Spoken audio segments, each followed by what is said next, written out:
This is E&P Reports, a service of Editor and Publisher Magazine. Since 1884, the authoritative voice of news publishing. Hey there, I'm Mike Blinder, publisher of E&P. Thanks for joining us. Today we've got your back. Not us. Well, we do at E&P. I hope you feel we've got your back as we work hard to support the news publishing industry around the world. America's Newspapers, the association that was created last year between the merger of two large associations, Inland Press and Southern Newspaper Publishers Association, now called America's Newspapers. They've got your back, but the truth is they've got a new branding campaign for the newspaper industry that I personally think rocks. So I managed to track down the CEO of America's Newspapers, my good friend Dean Ridings, and got 30 minutes of his time while he's working on a million different things to explain to us this brand new initiative to help us, even through this crisis, brand ourselves to our local communities and why they should be there helping us bring them the content and the support they need. So let's join CEO of America's Newspapers, Dean Ridings, as I go one-on-one with him on E&P Reports.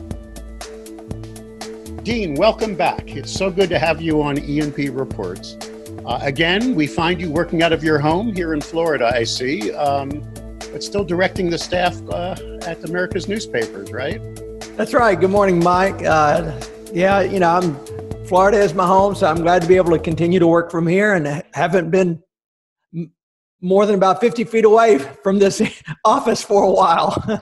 And, I'm so lucky to have this studio in my home as well. So I guess you and I are both Floridians now talking to the world.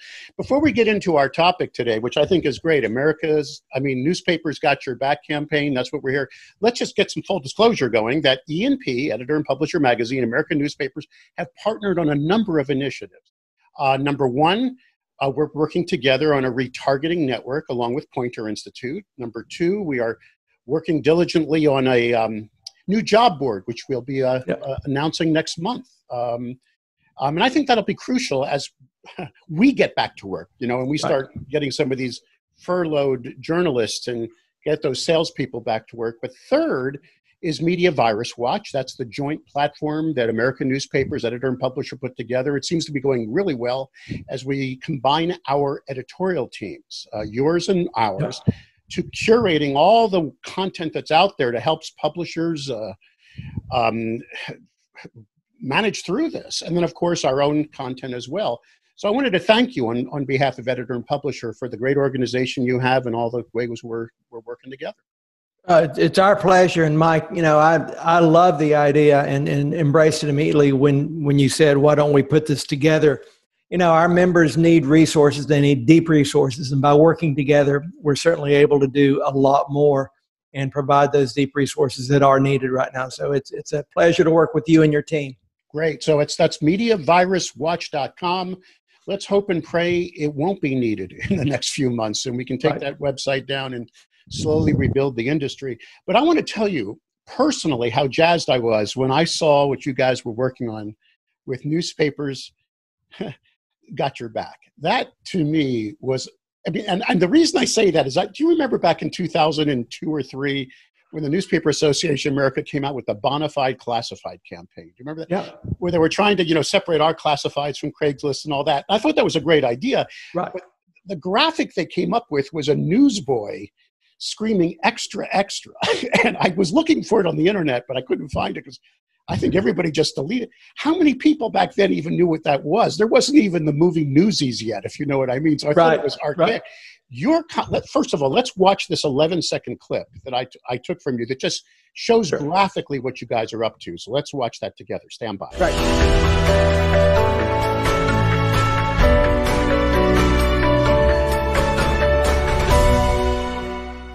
Now, Dean, describe the campaign, how you guys came up with this and what the purpose is, because I think this is just one of the best things we can do right now is reinforce the value of local journalism and what we're doing for our communities. Well, as you know, Mike, America's Newspapers is a relatively new organization formed out of the merger of SNPA and Inland Press Association. And the new board felt that this organization needed to be different. They wanted it to have a voice. They wanted to be active in reaching across the country to share the information about what's going on in the industry and to be a voice for the industry. So when I joined the organization, I very clearly understood that that was a direction we all felt like we should go. We had initially planned a different campaign that we're going to launch about this time. Obviously, with what's happened with the pandemic, we changed directions completely. And a few weeks ago, I was on the weekend, still at the point where there was no travel or moving out. I was working around the house, but all I could think about was how our newspapers were working so hard on our behalf, how so many the frontline people are doing heroic work, whether it's the truck drivers delivering our food, whether it's the people at Publix, grocery stores, or other stores working so that we can continue to get what we need. And I thought, I know about all that. I know where to find it because of the work of our great journalists.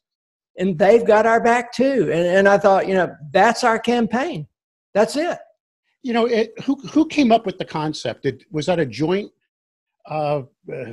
effort between the board and you? Did you work with outside consultants? Where and how did this graphic, this design, this whole campaign come from?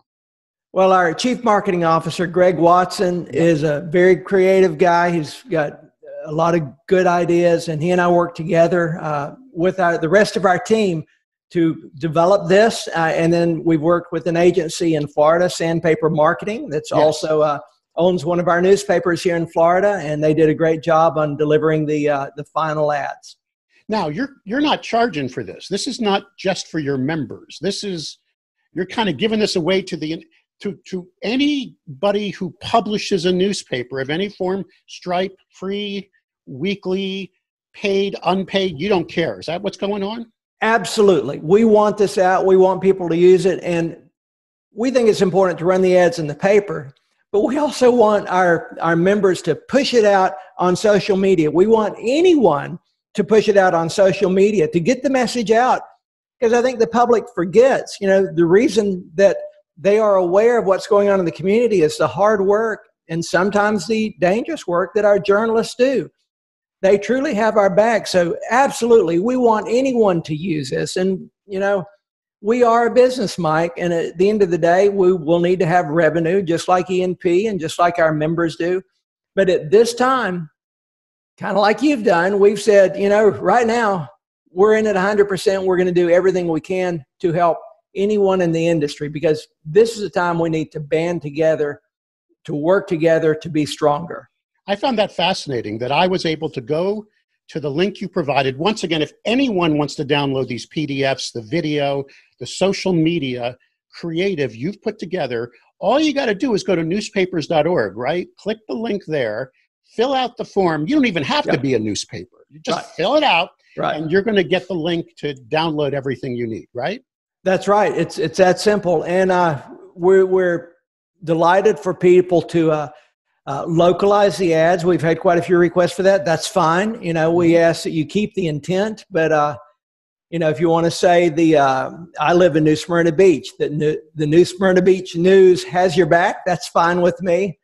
So we are seeing some localization being done around the country. All right. So at the time of this recording, and by the way, we have people that go back to our podcasts and our videos 3 months later. So at the time of this recording, we are in the midst of what they called the 9/11, the Pearl Harbor of the coronavirus. And if you're watching this now during this time, you know that the newspaper brand is elevating at this time. I mean, I know that a lot of our partners are having to decrease print frequency to try to save some top line revenue as they get rid of some bottom line expense. But the website traffic is going up geometrically. I mean, it's a massive amount of people are seeking our content.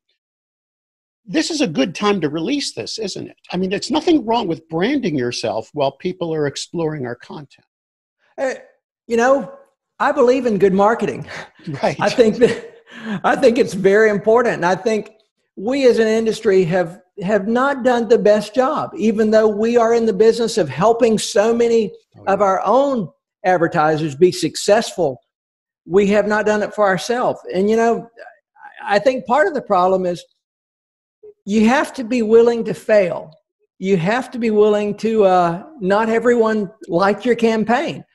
And I told our board from the beginning, we're going to be doing this. We're going to be pushing marketing information. And if you don't like this campaign, don't worry. There'll be another one coming around in 30 days. You'll probably like that one. I think art, advertising, components, most getting that consistent message to your audience. And we're going to do that. We just had a little bit of a bump in there because of the extra traffic we have on the internet, but we got your message. And one of the things you said, and like you and I go way back, Dean, I'm 62. You were at Florida Press pretty much running the show for over 20 years. Before that, you were a publisher in the industry. Right. How many times have we said we do an awful job branding ourselves? I mean, we're out there helping businesses brand. It's almost like the old shoemaker's kids don't get shoes. My father was a dentist. I rarely got a checkup. He squeezed me in when he could. This was one service our industry needs right now, is someone screaming at the top of their lungs, here is a concept. And you're going to keep this going? I mean, that's one of your top missions, right? Totally. And this just happens to be the first. And, frankly, we did this one pretty quick and pushed it out. I still think it's the right message for the time. But yes, this will be a big part of what we're going to continue to do. We plan to have a campaign going around the clock. I think that is really important. So let's discuss the branding now. And I don't know if there's an answer to this question, but I know the direction that you guys took. I was there in Chicago at the famous meeting where you weren't even voted in yet as the new CEO, right, where Inland and SNPA were merging, and I was standing there in the room when they announced the new brand, newspapers.org, America's Newspapers. And everybody was wondering, would you keep the name newspaper? Because if I may give some context to this, many people know this, but some watching this from, that are, ancillary to our industry don't know that, first of all, Newspaper Association of America is now the News Media Alliance. They removed the word newspaper. We love Local Media Association. Nancy Lane's a close friend, but they used to be Suburban Newspapers of America. Right. Earl Wilkinson, INMA, used to be an international newspaper market. Now it's International News Media. Everybody's wanted to take that old name away. We're not a newspaper. We're news media, news publishing. Why did you stick with the word newspaper? What was so important to keep that in your brand? Newspaper to me represents far more than just a piece of paper. People ask me often, what newspapers do you read? I read about half a dozen, and they're all online. But they're no less a newspaper. That's a term that describes an activity very, very clearly. And I think news media is fine. That's a good term as well. But there's nothing wrong with the term newspaper. I'm not afraid of it. And our organization, our board, believes that communicates effectively. Whether you're in print or online is immaterial. It's what you do. And newspaper captures the essence of that. And it also, I think as an industry, we've been afraid a bit of our legacy. We don't want to be associated with the old. I think we need to absolutely embrace the new. We need to look forward. But I'm proud of what we have done as an industry. And I think in newspapers, if they're doing their job, their communities are better places to live. Not just the watchdog, but even covering Little League is important. The things that newspapers do. So I'm not afraid of that word, and I think it works well. This is one of the things that I also believe in. Picking up E&P, editor and publisher, 140-year-old brand. People were saying you got to change the name. And I said, you know how long it takes to establish a brand in people's minds? You can polish a brand. Right. I remember in the days when, and I know I'm pontificating now, when digital services became huge. Remember, Gordon Borrell was showing those charts about 8, 10 years ago. This is where all the money's going. So every major media company started a digital service arm where they got rid of the masthead. They called it names like Strawberry Fields Marketing. But every time I watched the rep call the prospect, they didn't say, I'm calling from Strawberry Fields Marketing. They said, I'm calling from the Times News. Right. Digital division. They always push the brand. I'm okay that we still dial phones. Do you follow what I'm okay that we watch a page on the internet. This is just me.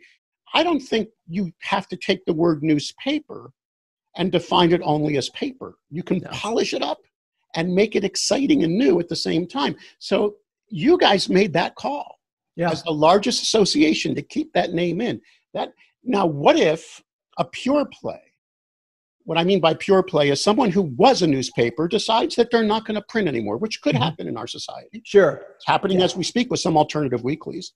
Yeah. Would they still run the same campaign? Well, I think you adapt for the medium. You know, you tweak. I think you can have the same message, but you may want to tweak how you present it. Okay. I think the message is still a good one. It's still very strong. All right, and Mike, I think it's important to state we believe that digital is very important. There is absolutely every reason for our members to continue to move forward with their digital products and continue to evolve those.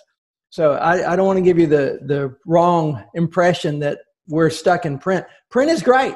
Print does have value. I think the industry will continue to evolve, and we are 100% fine with that, and we embrace that, and we embrace online members.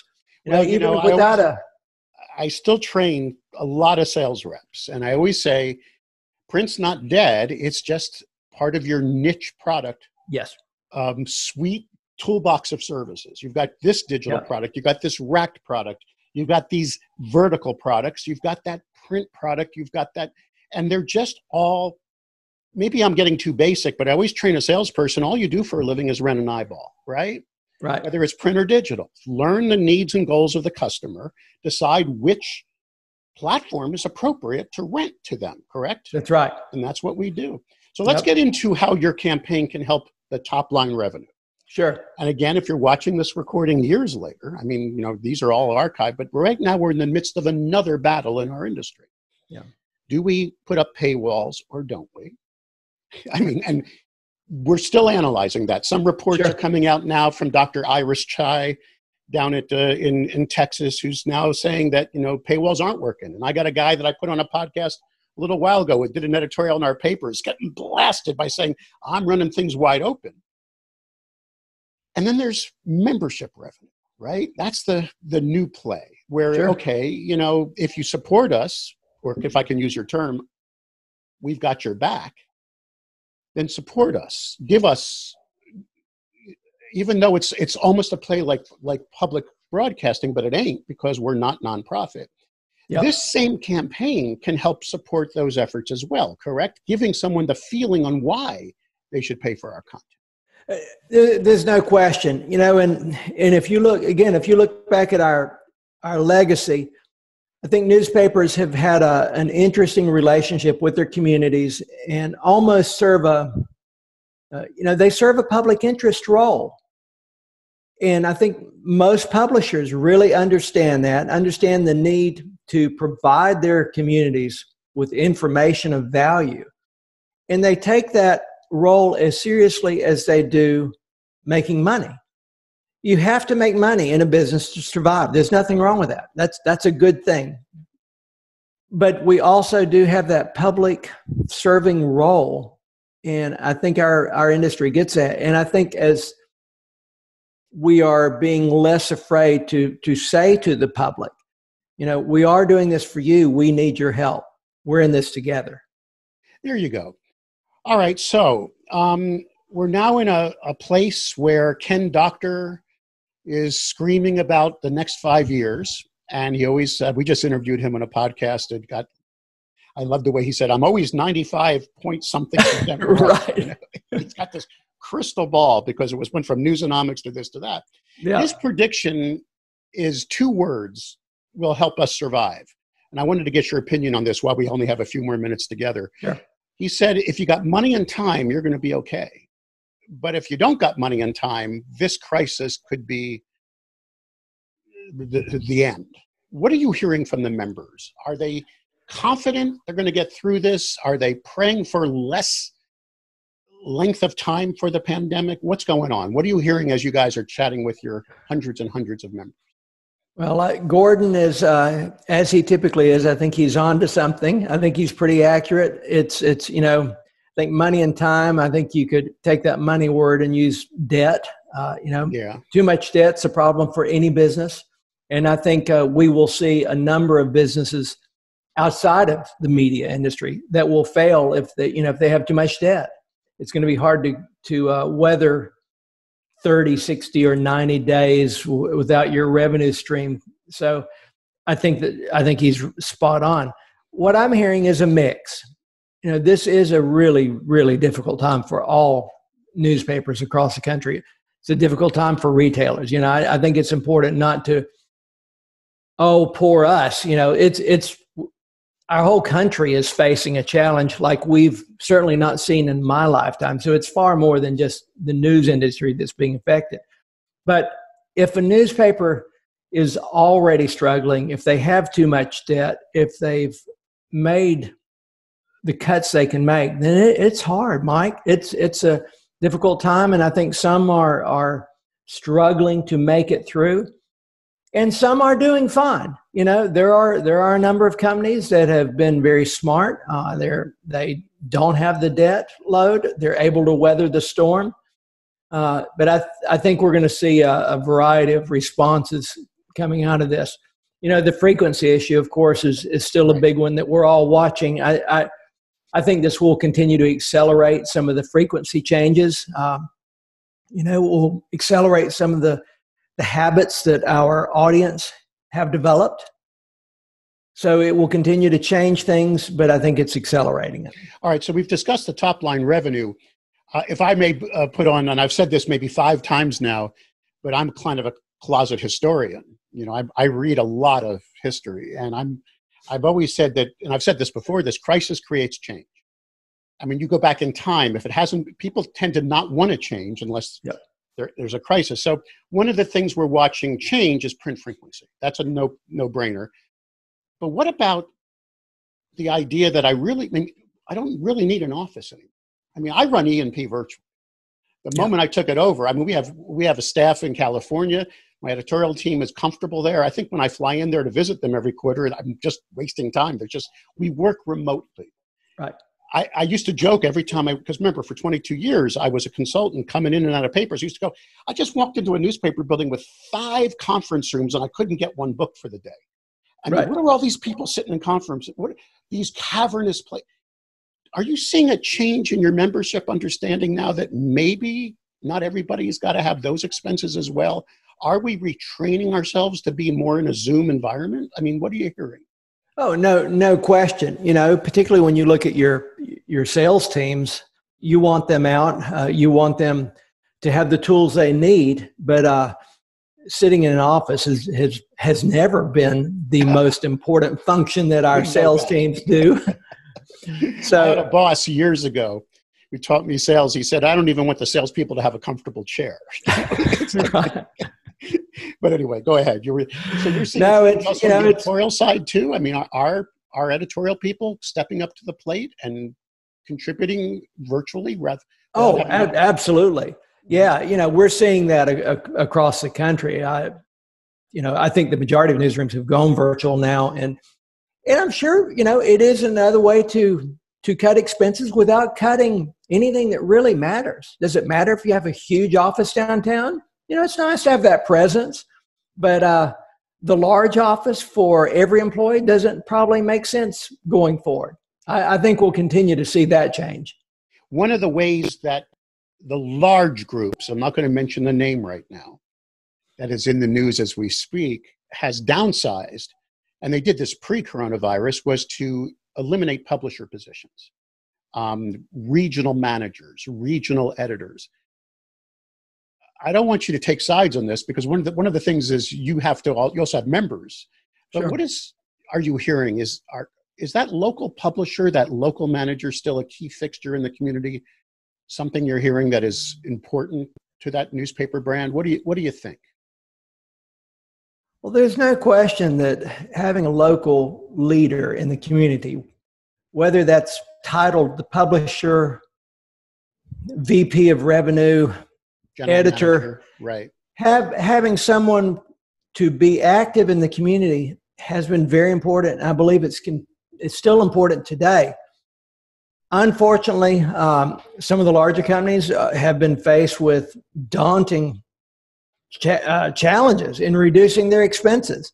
And the publisher position has been one of those we've seen evaporate over the last, 4 or 5 years. Exactly. That's an interesting one to me, Mike, anyway. I was a publisher, so maybe I have a biased view. Remember back to deals made at the levels I would attend. I would anchor and then say, well, let's do this for the community. And we end up putting on a festival that we made money on at the newspaper that helped build our community. And without someone in the community having those conversations, those opportunities are being missed. So we'll keep an eye on that and see what happens. Well, I am publisher for the first time in my career. I mean, I was a top line revenue guy forever, and I took that mantle 7 months ago. And I'll tell you one thing, I did learn that paper, postage, and people are expensive. I want you to know that, Yep. Dean. But the other thing I learned is you can wear many hats in this position. You don't have Yep. to, you can sell, you can interview, you can be part of the entire process as long as you dive in and do it. Well, anyway, thank you for your valuable time. Let's remind everyone what this is all about. Newspapers have your back. We are grateful for those who have our back in this important time. In my opinion, you're nailing a good message. And there's no better time than now, while people are seeking your content. If I may editorialize for newspapers.org, this is a great time to run this campaign. It is free. You guys did all the work. You don't have to be a member of America, although you'd love to have their membership. Of course, yeah. America's newspapers. Just go to newspapers.org. It's prominently there. Click the link, fill out the form, and again, you can get the assets to this. You can customize the campaign any way you want. And this is just phase one of your marketing mission to help all of us brand ourselves better. Do I have that right? You nailed it. We've got a great message that we're going to continue to put out to our country about the good work our members are doing. So absolutely. We really appreciate you, Dean. We know you're busy. When I got you to schedule this quick interview with me, you said you got a million balls in the air. No one knows that more than me, but we're going to check in with you again, with your permission, in a couple of weeks and see how some of your other initiatives are going down. Correct me if I'm wrong. You're working hard right now doing some really critical lobbying. I'll just leave it at that, right? That is right. We're federal relief for our members, for the industry has never been more important. We want to make sure that we are careful, walk that fine line to protect the integrity and credibility of our organizations. But yes, that's my top priority today, no question. Well, we're going to be watching that at E&P, and we're going to check in with you guys in a little while to see how that's going. In the meantime, newspapers.org, America's Newspapers, the CEO, Dean Ridings, we thank you for your valuable time. Do us a favor. We all need you, sir. Please stay well. Thank you, and you too, Mike.